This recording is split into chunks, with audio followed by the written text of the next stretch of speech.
Escrow Out Loud is a weekly podcast about San Francisco real estate from the Jackson Fuller team, San Francisco Realtors since 2002.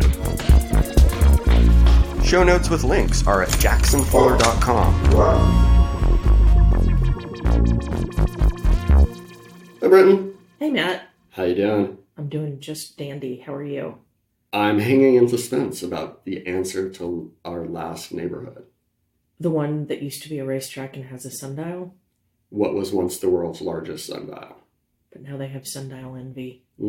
So, what's that neighborhood? Ingleside Terraces. Boom. Great neighborhood. It's a wonderful neighborhood. We love them all. We have 93 children and we love them all for different reasons. All right. So, let's talk about another San Francisco neighborhood. Let's do it. One of the original 7 hills of San Francisco. Tell me more.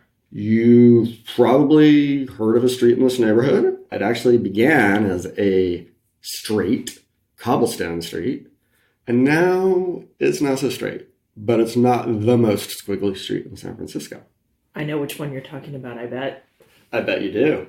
Speaking of streets in this neighborhood, it's also long had the title of steepest street. Isn't Lombard right near the steepest street? Depends on who you ask. Filbert Street in the neighborhood has always been thought of as the steepest street in the city. But it turns out there's an alley in Telegraph Hill and a couple of blocks in Bernal Heights that are steeper than Filbert. But they don't come with views, so they never made it into the movies like this section of Filbert has. We've got some steep streets in the city. Yes, we do. So this street is coming in at a 31% grade. That's steep. That is steep, no matter how you slice it. So other than squiggly and steep streets, what else does this neighborhood have? There are a few well-known parks in the neighborhood. One has spectacular views of the bay, the Golden Gate Bridge, Alcatraz, and Sausalito. And this one sits on the corner of Hyde and Bay. Sounds lovely. Are you going to tell me what park it is? No, because then I'd give away the neighborhood. What about the other park in the neighborhood? Small but mighty, amazing views, but of the Bay Bridge, Coit Tower, and the downtown skyline. Can you tell me the name of that one? Me, I'm a giver. I can. It's named after a poet and a librarian who became a revered member of the SF literary community, Ina Coolbrith. Very interesting. I bet there's not a lot of people who know that. So, speaking of the literary community, this neighborhood has pretty strong ties to it.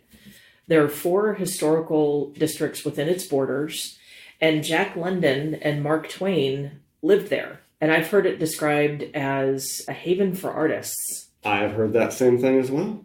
You could also, perhaps, while you're there, visit the SF Art Institute. So what would you see at the Art Institute? Diego Rivera has some must-see pieces. It's a massive mural of his. Totally worth seeing. Yeah. And in addition to having Diego Rivera, they've got spaces for some new projects that are rotated regularly. So there's always something interesting to see there. Nice. That's cool. Okay, so we have art, parks, amazing views, the steepest road. I have an idea, but what else can you tell me about this neighborhood?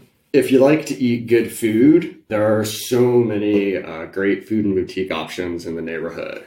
Cheese Plus is in the neighborhood, one of San Francisco's many great cheese stores. The original Swensen's ice cream shop is in the neighborhood. It's got some crazy good nightlife. You've got Tonic, Bacchus, a Hose Bootleg Tavern, and I haven't even started talking about all of the restaurants in the neighborhood. We love having great options. Well, yes, we do. That's why we live here. So where is this mystery neighborhood? It is on the northeast side of the city. North Point would be the street that borders the north end of the neighborhood. Columbus Street, kind of along the east side. Van Ness on the west, and Broadway on the south. May I please guess now? No. I think we should give our listeners one more clue, just in case.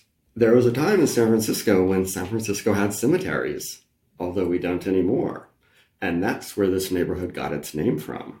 They were buried on behalf of a particular foreign country. One that we still have an interesting relationship with, let's say.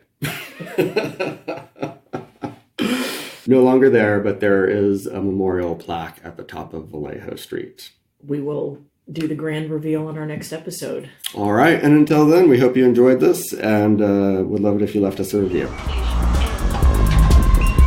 Escrow Out Loud is a weekly podcast about San Francisco real estate from the Jackson Fuller team, San Francisco Realtors since 2002. Show notes with links are at jacksonfuller.com.